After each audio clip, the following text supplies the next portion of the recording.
97.5 The KSL Sports Zone. It's the Saturday show. I'm Christian Esparza, Alex Napoles with me. A couple of NFL junkies. Let's get into it, man. I'm excited. I'm so excited for the playoffs. It's bittersweet, man.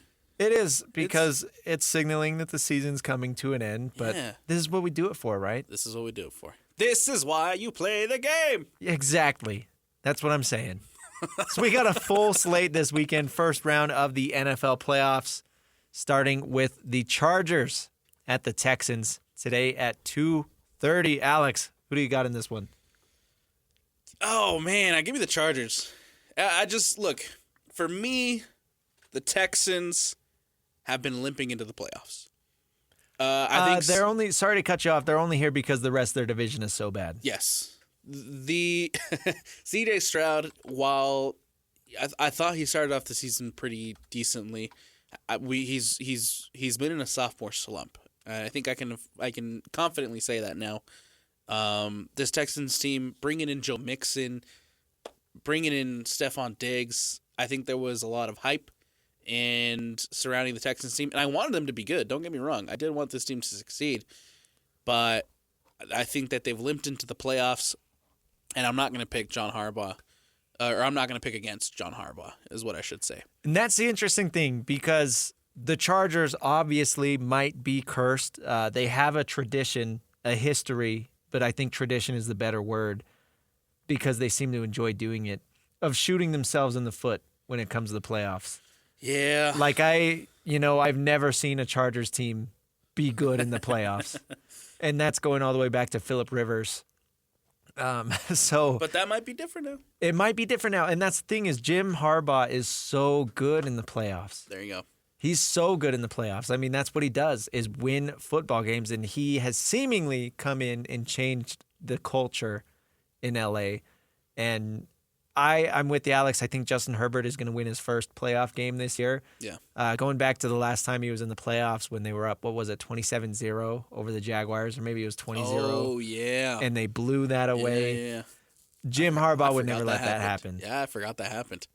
No, and then if you look at the Chargers, I think that they have been the opposite of Texas, in which they are coming into the playoffs really hot. Yeah, Quentin Johnston has really turned things on, and that's a guy who has had his struggles in his first 2 years in the NFL, so he's on a hot streak coming in, and then you got Ladd McConkey coming in, and he's had a phenomenal rookie season. J.K. Dobbins missed a few games, but he's back now, their lead running back, and then again you've got Justin Herbert throwing the pigskin around. I think one of the key matchups in this game, Will Anderson Jr. and Danielle Hunter, I think they are second in the NFL in sacks coming into this one, but the Chargers have two really good tackles in Rashawn Slater and Joe Alt.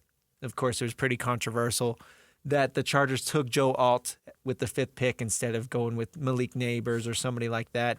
But it's clearly worked out, going Alt and then Ladd McConkey. So if the Chargers tackles can negate that Texans pass rush, I like their chances, man. I think Justin Herbert is one of the most gifted quarterbacks in the NFL, and that hasn't necessarily translated to wins and playoff success, so there's a little bit of a debate there, talking about where he ranks among the quarterbacks in the league, but he is one of those, it's like Josh Allen or Lamar or whatever, the right. Really good ones, fun to put on the TV and just say, man, this dude is good at football. Absolutely. He's shown glimpses of how great of a quarterback he can be, and now I think with the pieces around him and obviously under Harbaugh's offense, we're finally starting to really see Herbert flourish. Again, give me the Chargers in this one.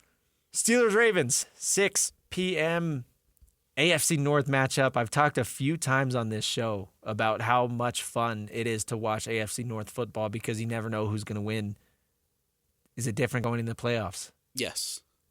I have Baltimore written all over this one. Oh, dude, you talk about, hot streaks and cold streaks. Russell Wilson is on one of the coldest streaks over the last 5 weeks. Oh, yes.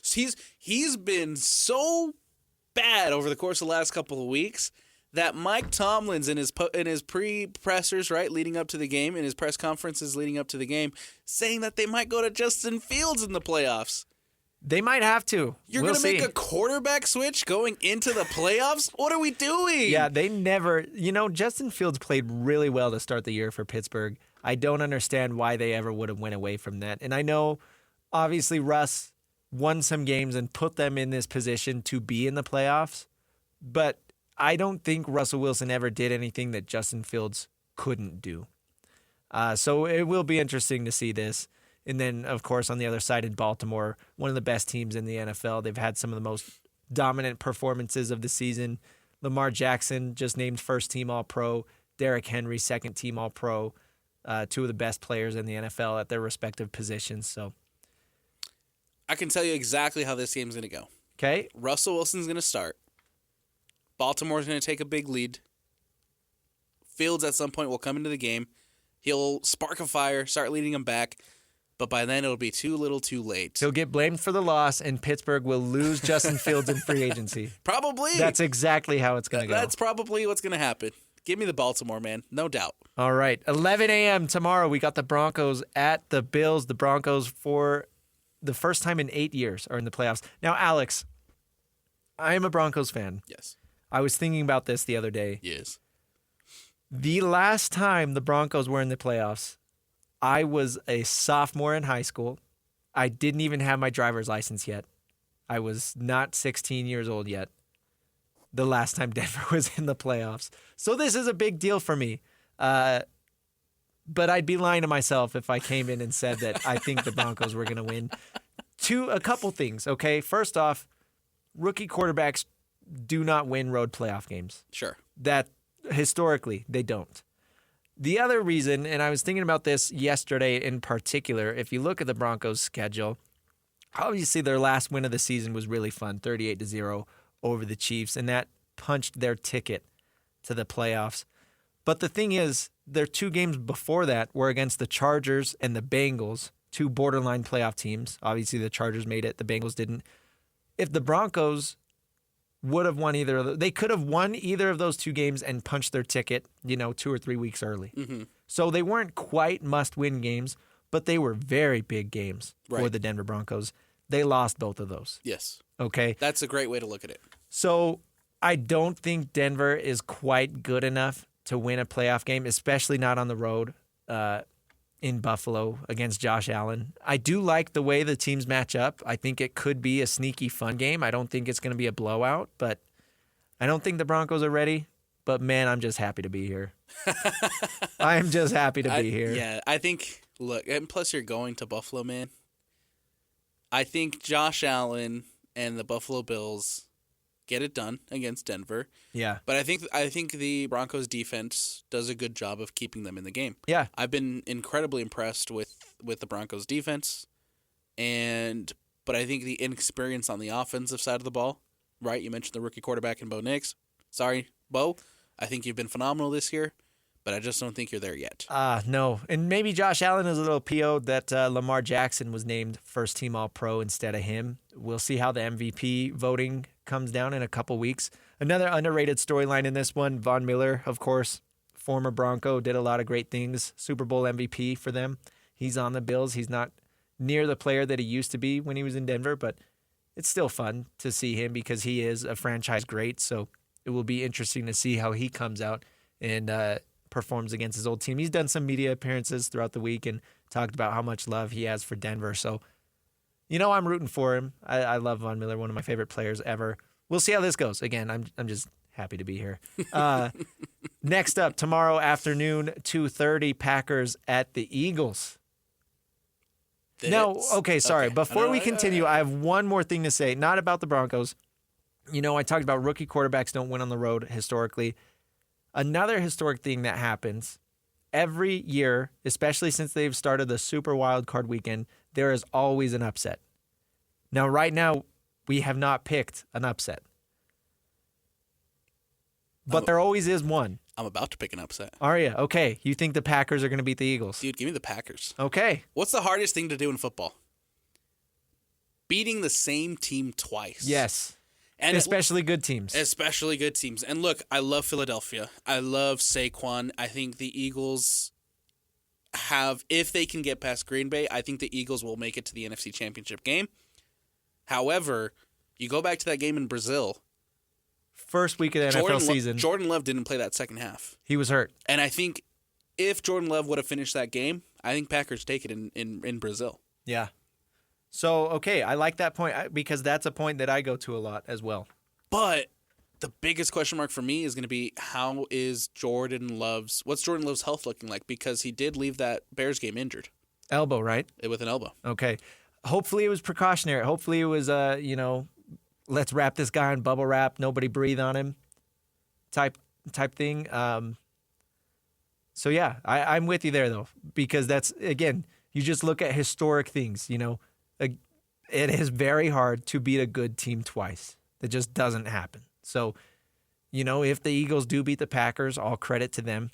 Jalen Hurts missed the last 2 games with a concussion. By the way, he is healthy. A.J. Brown and Devontae Smith, they seem to be healthy.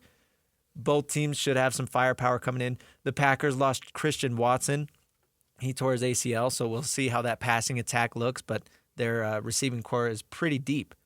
So I'd imagine that they're still able to get things done. But this could be one of the best games of the playoffs, I think, because that Brazil game was really fun. Absolutely. And then last year, Green Bay was the 7th seed, and they were 2 missed field goals away from making it to a Super Bowl, man. There you go. They weren't that far off knocking off the San Francisco 49ers. The Packers show up in the playoffs. I'm picking Green Bay to upset Philadelphia, but if Philadelphia makes it, I think the Eagles make it to the NFC Championship. Go Pack, go. I'm with you. Why not? Why not? Tomorrow night, Commanders at the Buccaneers. This is going to be a fun game, too. Again, historically, rookie quarterbacks have trouble winning on the road. Do you think that the Commanders can get it done in Tampa Bay, or do you think Tampa Baker is going to lead his team to victory here, Alex? The way I see this one playing out, it's going to be an absolute shootout. That would be so much fun, wouldn't it? I think it's going to be an absolute shootout. These are 2 offenses who are just going to go at each other, and it's going to be fun to watch, right? Yeah. You got Baker and Jaden Daniels. They're going to be slinging it all night. Daniels is probably going to rush for 150 yards because that's just what he does. And it's going to be a shootout. It's going to come down probably to the final possession. Who has the ball last? But I'm taking Washington on the road. Well, the fun thing about this game is you also get a pay-per-view fight night matchup. The Commanders at the trade deadline traded for Marshawn Lattimore from the New Orleans Saints. In case you don't know, that is Mike Evans' sworn nemesis, his arch rival. He is the Joker to Mike Evans' Batman. It is on site when these 2 players meet each other. And it's already been said that Lattimore will play. He will play. Has he played at all since he was traded He's there? been dealing with a hamstring. Right. Yeah, he's been playing with the hamstring. So, exactly. That's what you do. If you can barely walk, you go out there. Maybe he's got some brass knuckles underneath his gloves. Just take Mike Evans out. That's what I do. I would think, one of the Utah Hockey Club preseason games, I can't remember which one it was, but it was like as soon as the whistle blew, Spicy Tuna threw his gloves off, and they just started fighting. That's what Mike Evans and Marshawn Lattimore are going to do tomorrow night. I love watching them fight. I think it's a phenomenal matchup. They've had some really funny fights. Yeah. But then you're right, the on-the-field product, obviously an all-pro or a former Pro Bowl receiver going against a really good corner, always fun to watch. So. Absolutely. That matchup I'm very excited for. And, right, it's Baker's favorite target. If Lattimore can have an out-of-his-mind game and shut down Evans, I think that gives the Commanders an edge. Yeah. But I do think it's going to be a shootout. I think both offenses are just going to go at each other, and the final team who has the ball is going to win this football game. And I'm feeling it's going to be the Commanders. I'm going to go Tampa Bay. I like Tampa Bay's running game. I like Bucky Irving. So I'll go with the Bucs there. All right. We'll see who's right. And then the final game of this first round, Alex, the Vikings at the Rams. This game, by the way, was moved from Los Angeles to Phoenix because of all the fires. Thoughts and prayers to everybody in LA dealing with that. Such a horrific situation. And, we've seen some things with the Rams moving LA players and their families to Arizona during this time. So that is kind of an interesting wrinkle. I wonder if it's going to affect the on-the-field product at all. We'll see. But Vikings at Rams, Alex, of course, you're a Rams guy. I think we know who you got there, but give us some breakdown at least.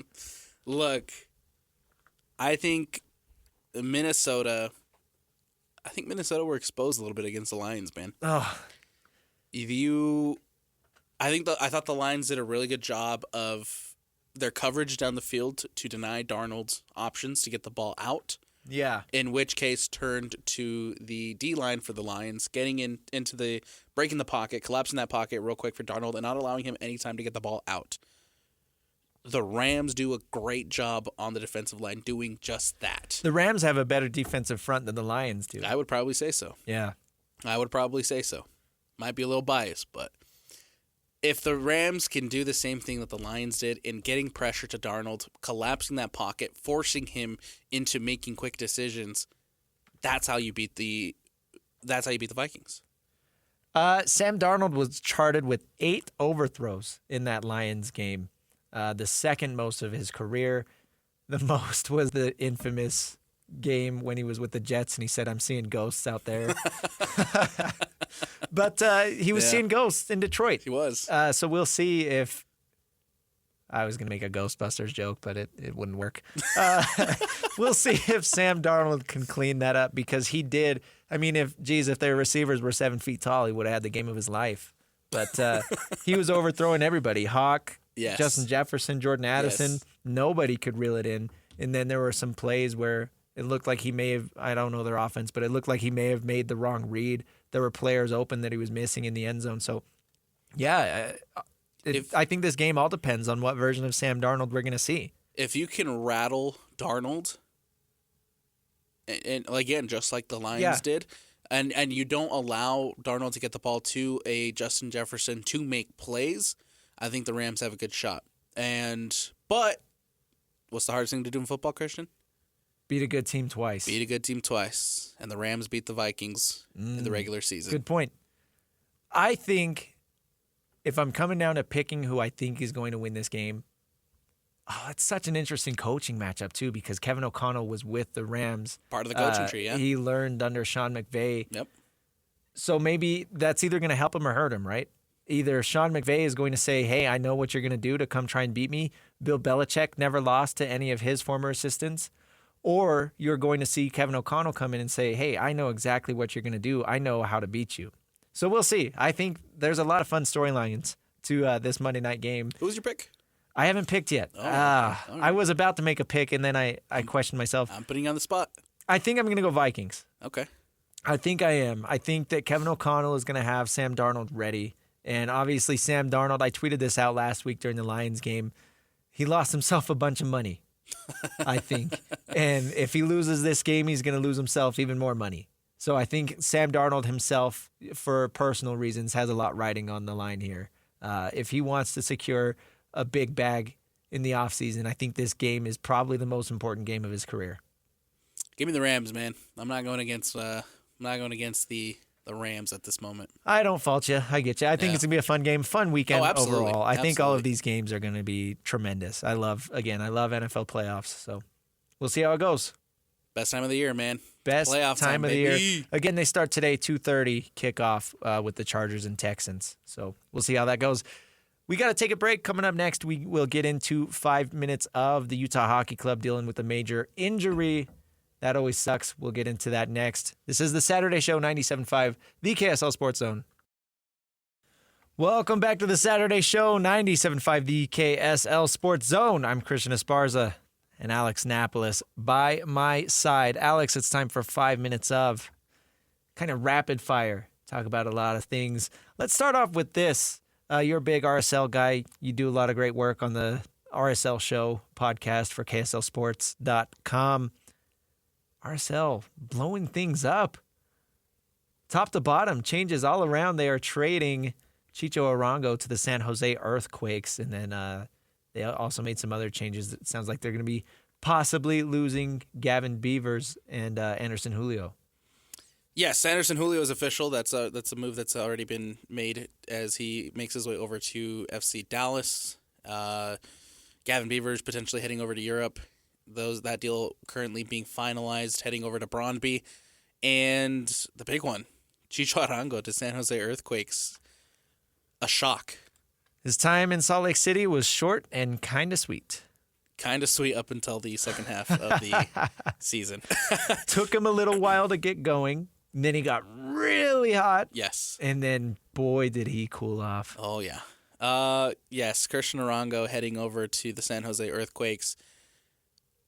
It feels very Rudy Gobert-esque and Donovan Mitchell-esque. It's a good way to compare it for fans that don't really follow RSL that closely. This is the equivalent of the Jazz blowing up their roster. Absolutely. This was a team that last season started off really, really hot. They were the number one team in the Western Conference for quite a large majority of that first half of the season, fizzled out, and most largely in part after a mysterious 4-game suspension to Chicho Arango in June, having to miss in July and having to miss that All-Star game as well. Yeah.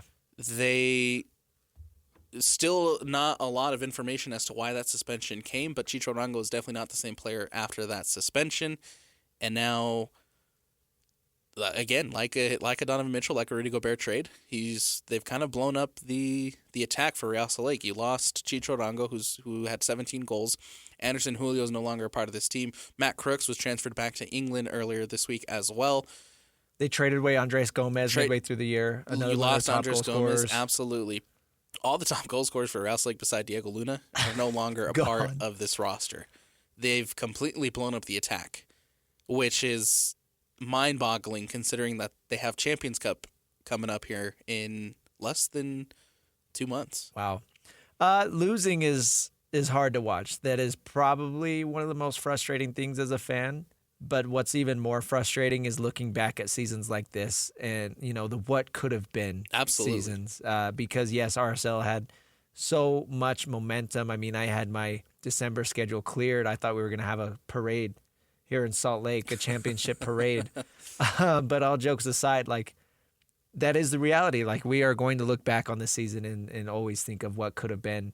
The second half collapse that RSL had this season was just mind-boggling. Absolutely. And never seen anything like it in sports. No, and I mean, this team wasn't far off from being a successful MLS Cup contender, but now you've just completely blown up the entire roster. Yeah. And so it seems like this team is heading into a rebuild, and I'm curious to see the direction that Real Salt Lake heads in now with an open spot that needs to be filled in the absence of Chicho Arango. Yeah.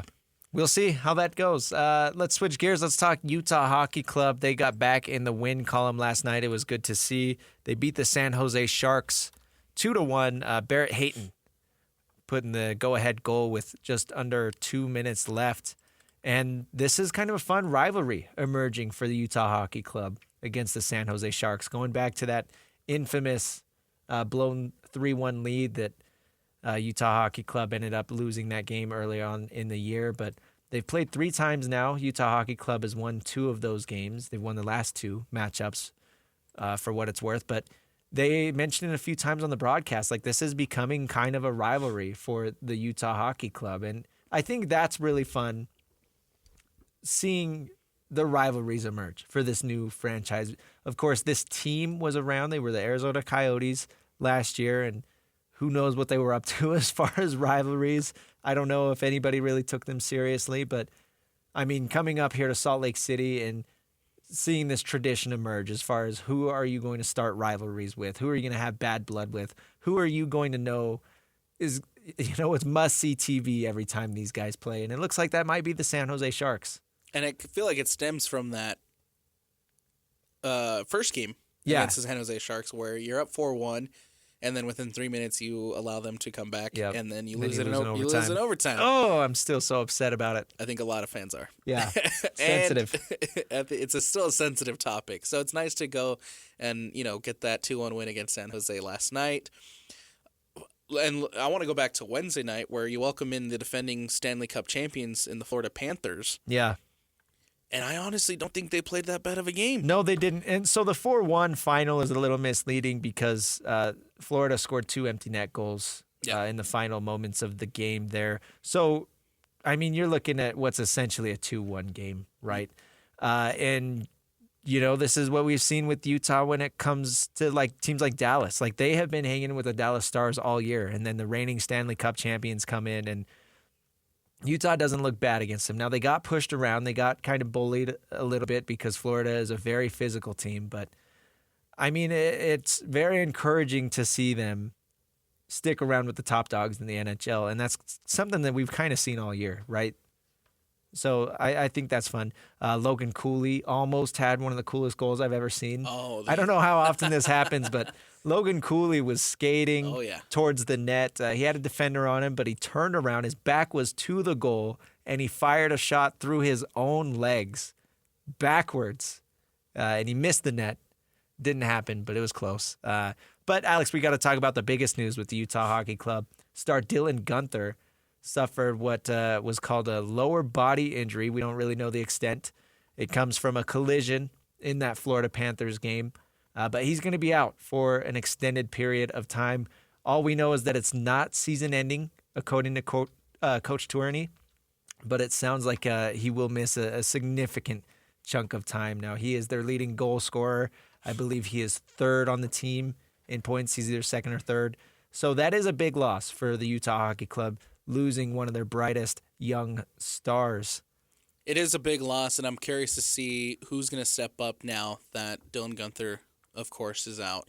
Yeah. As far as the injury goes, it's concerning that it is indefinitely, but it is also positive that it's not season-ending. Right. And you have that opportunity to get him back. We know enough that he will be back, it sounds like. But goal scoring is what Utah has struggled with lately. I mean, 2 goals last night. 1 goal against the Panthers, 2 goals against the Stars. They did put up 5 over Calgary. Only 1 point against the Oilers before that, and 2 points against the Kraken. So, yeah, obviously to lose your top goal scorer is going to really hurt. And then you look at the position that the Utah Hockey Club is in right now as far as the playoff picture and things like that. And this could be a devastating loss for a team that's literally right on the cusp of making the playoffs. I believe they're 4 or 5 games out from the playoff picture in their division. So I hope that this doesn't kind of crumble their season, but it is encouraging to see them respond and get the win last night against the Sharks. I know the Sharks aren't a great team, but it's a good win. It's something to watch. It's a good win to build. Yeah, it's good to get the win at home, but this is a storyline to watch over the next couple of weeks to see how the Utah Hockey Club looks with no Dylan Guenther. It does mean more time for Spicy Tuna. He's come in. He's played the last handful of games, and the players say that he's bringing an energy that they didn't really have before. So interesting to see there. He still is, I believe he's yet to score a point on the season. He had some shots last night, got pretty close, but still nothing there. Back in action today for the Utah Hockey Club. They play the New York Islanders at 7. Pregame will be at 6 here on the Zone. This is part of their 7-game home stretch. So it's nice to be at home for a while. Yeah, so far 1-1 on the home stretch. Again, you need to continue to figure out how to win at home. There's been talk about how their home barn hasn't been, the performances at the home barn and the results at the home barn haven't been kind of what this team wants at the moment. And so what better opportunity to be able to string along a couple of wins and improve your home record than with 7 straight. And it starts tonight with New York. It does. And I believe Utah beat the Islanders. Well, I know they beat them earlier in the year. I'm trying to find it. It was a 5-4 overtime win for the second game of the season. Right. I was going to say, I couldn't remember if it was their second or third game of the season, but I did remember that was a big win. Yeah, 5-4 overtime win. So, yeah, we'll see how things look tonight. I don't think they've played since then. But another quick topic here in our 5 minutes of segment, a little bit of NFL head coaching news. Lions offensive coordinator Ben Johnson, one of the most coveted coaches of this head coaching cycle, he has completed his interview with the Bears. Of course, since he is still in the playoffs, he can only do virtual interviews right now.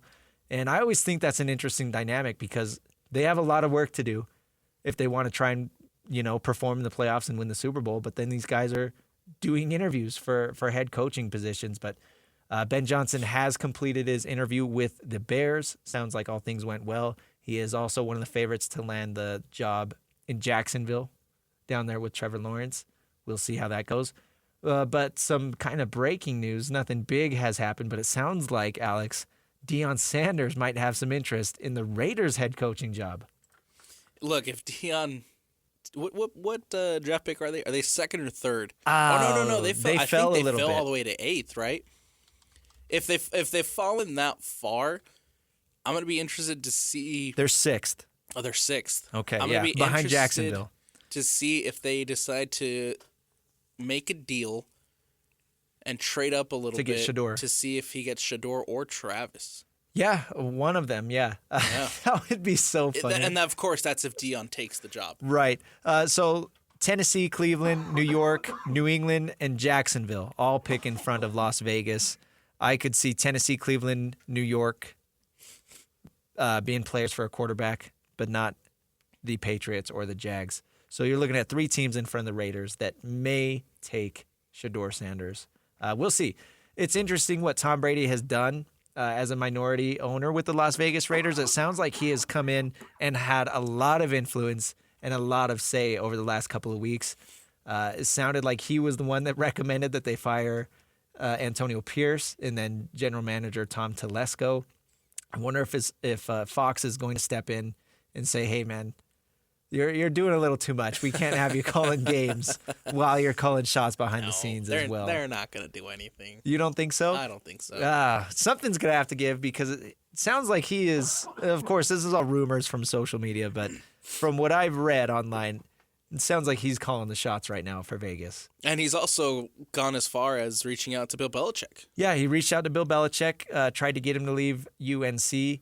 Also, apparently, Bill Belichick has an out in his contract before June. So theoretically, if somebody were to offer him an NFL job, he could get out of his contract with North Carolina. So that's a funny situation to monitor. And then Tom Brady, of course, is playing a big hand as far as picking the next head coach, probably general manager, and maybe even next quarterback for the Las Vegas Raiders. So I would not be surprised if Deion takes the job, man. I wouldn't either.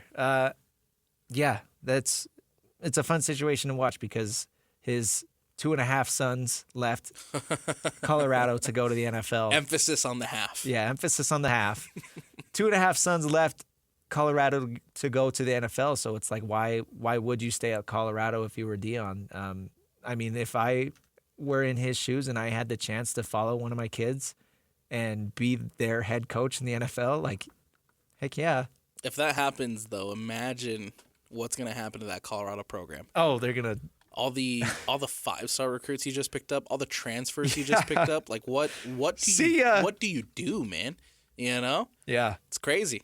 So we'll keep our eye on that. I do like talking about the head coaching cycle. I think there's always some fun storylines there. So we'll have some more news on that over the next week. I'm sure some of these positions are going to get filled. We got to take a break. Coming up next, we'll wrap things up. We've got some, we'll preview some things we've got on the slate today. This is the Saturday Show 97.5, the KSL Sports Zone. It's the Saturday Show 97.5, the KSL Sports Zone. Putting a bow on this thing, Alex. Sorry. Got out to a hot start because I can't wait to talk about Cooper Flagg. What's Cooper Flagg up to? Duke is up 79-61 right now, 6 minutes left. Duke over Notre Dame. Cooper Flagg has 38 points in this one. 11 of 14 from the field, 4 of 6 from 3, and he's got some monster dunks. He's fun. Right now that we're on the topic of college basketball, and yes, Cooper Flagg is phenomenal, of course. So he's going to be the number 1 overall pick. But you know who I've been massively disappointed by so far? Who's that? The BYU basketball team. Yeah, rough start to Big 12 play for BYU. I believe they're 1-3. Yes. In conference play. And look, we'll see if they turn things around. It's still early. Was supposed to be a top 5 pick. We'll see. It's still early. You know, I think this team is still trying to figure out and mesh together, but for all the hype that surrounded them, I feel like they haven't met it yet. We'll see what Kevin Young can do. Absolutely. See if they can turn this around. Big day today here on the Zone. As I mentioned earlier, the Jazz are playing the Suns today at 3. The pregame, as always, an hour before. That will be at 2 here on 97.5 and 1280. Then coming up later, we're going to have Utah State hosting Boise State in the biggest game of the Aggies season so far. That's going to be a very fun game. Tip-off is at 7. Pregame will start at 6:30 here on the Zone. That's a team that I have not been disappointed by. Oh, no, Utah State's been great. They have been so good. They're on a roll. They're so fun to watch. And I hope that they can continue it tonight against Boise. Then we've also got the Utah Hockey Club pregame at 6 and puck drops at 7. That's our schedule today here on the Zone. Thanks for making us a part of your Saturday morning. This is the Saturday Show, 97.5, the KSL Sports Zone.